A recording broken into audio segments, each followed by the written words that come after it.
Welcome to the show. Hello, my leaders. Today we're talking about cultivating unshakable confidence in your business, in your career, and in your life.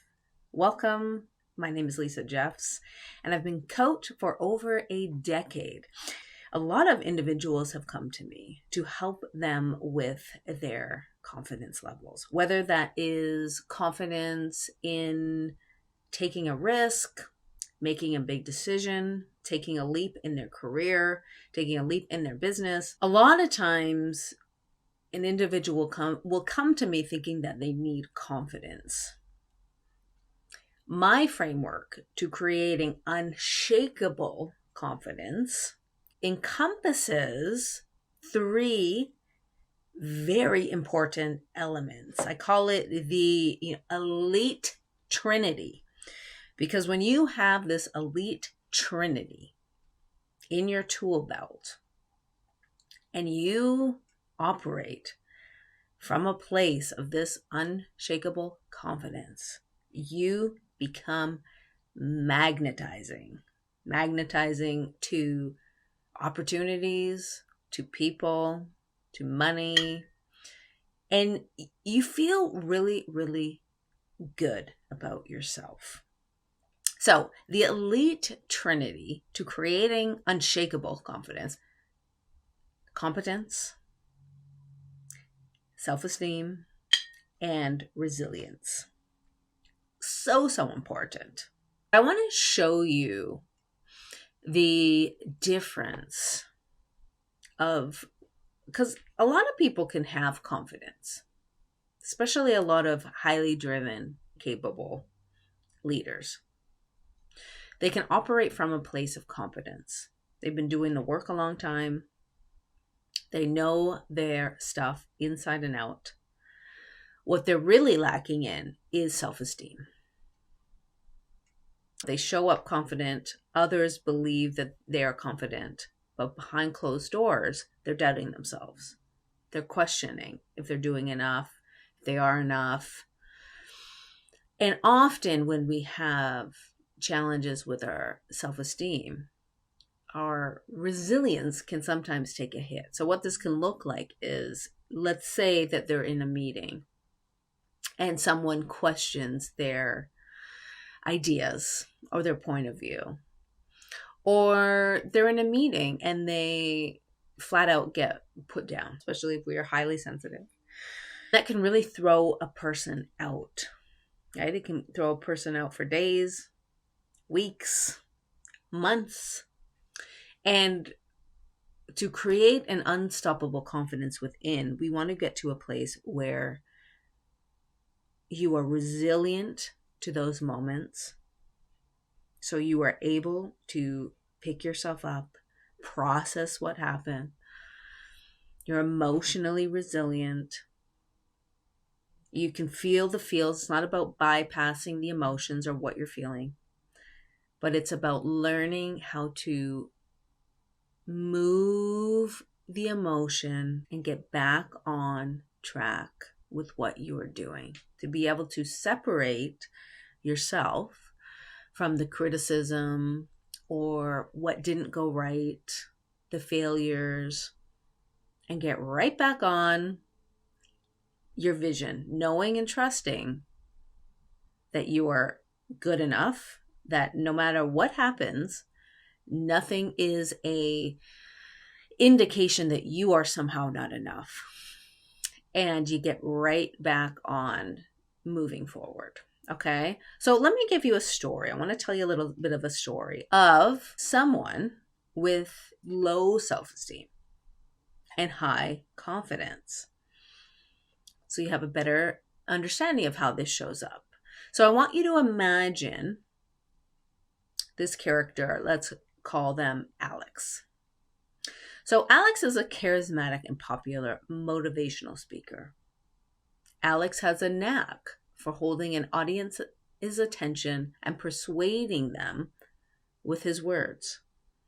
He exudes a level of confidence on stage that many would envy. He navigates questions and delivers inspiring speeches with apparent ease. However, when he steps off the stage, Alex often battles with feelings of self-doubt and worthlessness. Despite the success he experiences, he struggles to see his own worth beyond the stage persona. He constantly compares himself to others and believes he is never good enough. This reflects his low self-esteem. No matter how successful he becomes, he struggles to shake off these feelings of inadequacy. So do you see how this is an example of someone who's confident? They can show up on stage, very competent. People look at them like they have it all together. But behind closed doors, that's when the feelings of inadequacy and insecurity come over. So this is a high percentage of the leaders that I work with.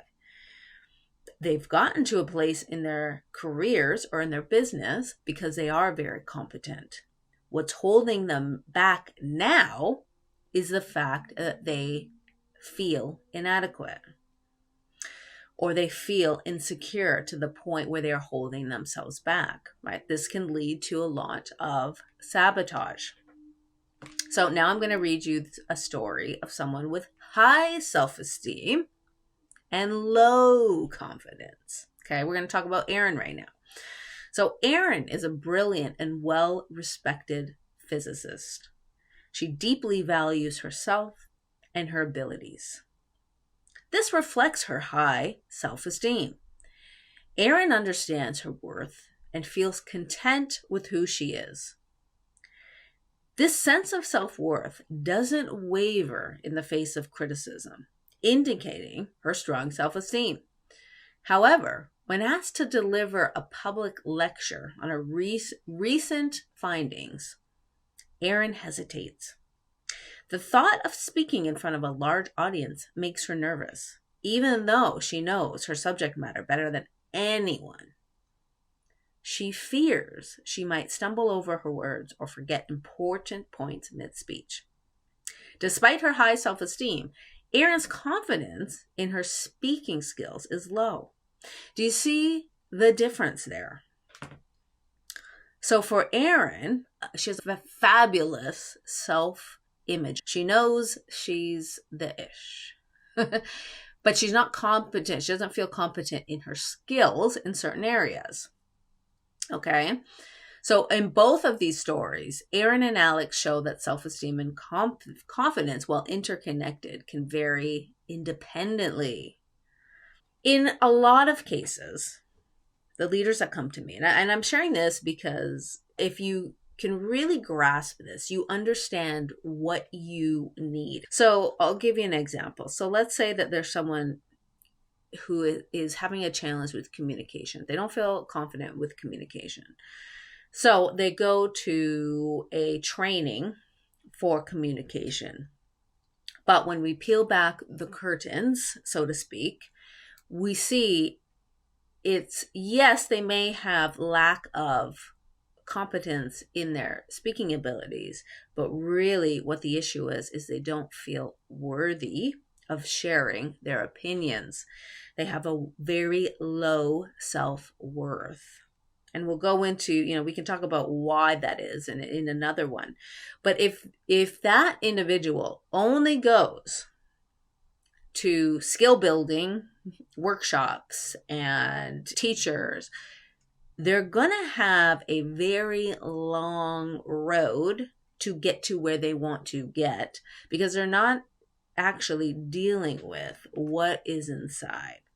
And a lot of times this has to do with traumas and experiences from a long, long time ago, right? That may have told this person that they're not worth listening to, or they have some kind of inadequacy. So now they have a distorted self-image of themselves.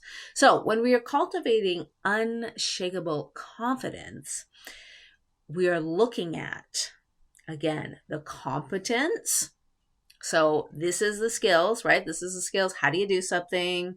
How good are you? Do you have the tools in your tool belt? The self-esteem, which is huge. This is a big one for a lot of people. Really working on that self-worth, that self-image, creating this solid, grounded belief, intrinsic self-worth, that you are here for a reason, that you are here to share a message, that you are deserving of everything you're asking for. And then the last part of the Trinity is the resilience, because we have to be able to pick ourselves up and move forward to really be in this place of I am unshakable. I am confident. And let me tell you, when you get into that place, you become a magnet. People want to be around you. You have this energy about you. You know, when you are around people as a leader, whether you're in your career or in your business, you are magnetizing. This is the elite trinity. Let me know if you resonate with this. I'm going to continue talking about this topic, really diving into what it means. What are the practical steps of cultivating this unshakable confidence? The most important thing to know right now is that you can. A lot of this is learned skills. A lot of this is healing.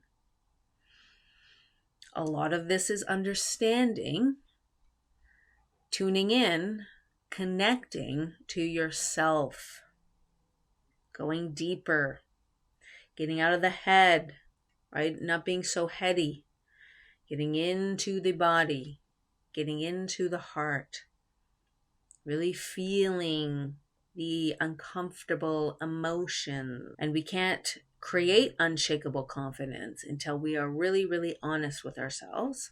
So I'm going to wrap it up right now. But when you create this elite trinity, when you embody it, you move through life so much differently, lighter, more magnetic. This is the goal. Okay, so stick around. Give me some feedback. I'd love to hear your feedback. If you have any questions, please don't be scared to ask them. It gives me great ideas. With every question, gives me great ideas for new content that's really going to give you the value that you are looking for. That's it. I appreciate you. I honor you. And let's stay connected.